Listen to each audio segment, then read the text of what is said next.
Hello, my name is Brandy Stark and I am presenting on Dogs and Death, Dogs as Liminal Beings, Underworld Guardians, and Psychopomps. And I thought what I would do is initially introduce my inspiration, Little Odyssey Stark I, who's the individual who inspired not only the Paranormal Pugs page, but my entire research process into canines and the supernatural world.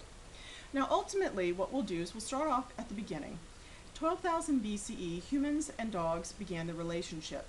Dogs are unique as domesticated animals because humans heavily identify with them because dogs are hierarchical, they're social, and they're very communicative in their expressions. As time goes on, however, dogs are also noted for their darker side. They're hunters, they are killers, and they are carrion eaters. Now as carrion eaters, they actually fall into a rather unique category of animals that in eating the dead, literally imbue death and a little bit of the soul of the deceased into themselves. One primary example that I have on hand is the god Apollo and his bird right here, which is the crow, who is associated with death. Now, what I find most fascinating about this is that dogs eventually fulfill the state of the liminal, but they fulfill it in multiple ways. We do know that dogs were buried with the dead. The Iliad actually has Achilles sacrificing 2 of his 9 dogs to the funeral pyre of Patroclus. We know that the Greeks believed that dogs, in their sense of scavengers, actually help to destroy polluted bodies. So you find in Sophocles' Antigone that Polynices is actually left out for the dogs to devour. We also find the same story in the Bible with Jezebel. When Jezebel dies, her body is consumed by the dogs, as predicted by Elijah, that she would be eaten by dogs and that her body would become manure in the fields. Now, that's kind of interesting because both were sinners. Polynices, or Polynices, depending on how you want to say that, basically invaded his own homeland as an invader.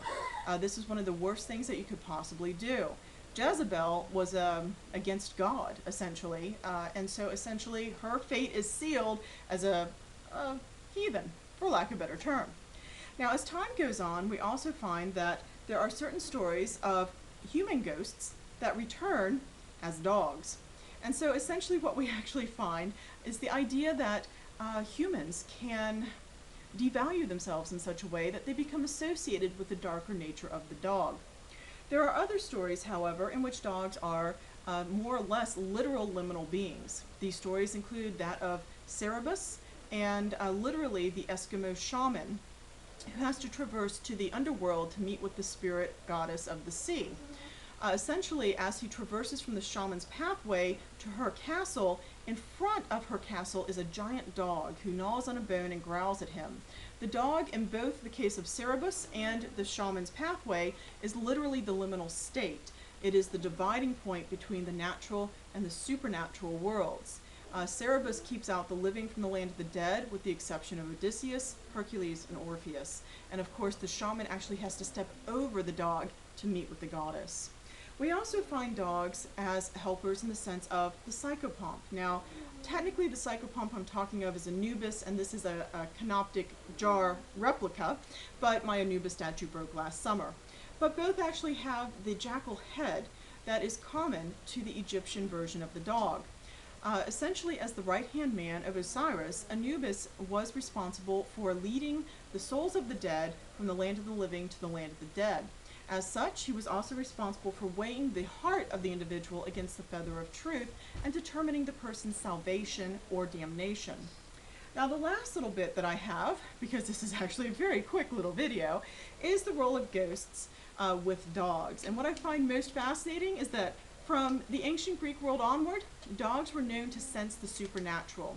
They sensed gods, such as Diana or Artemis or Hecate, and they also sense ghosts.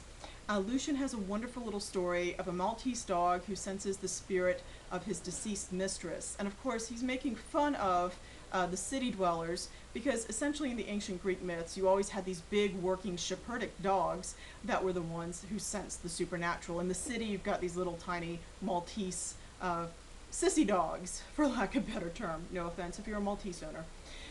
However, what I find most fascinating is that as a paranormal investigator, and I've been doing this for 14 years, One thing that I get commonly reported as proof of a ghost is that the dog also sensed the ghost, or the dogs behave in a very erratic manner, indicating a supernatural presence.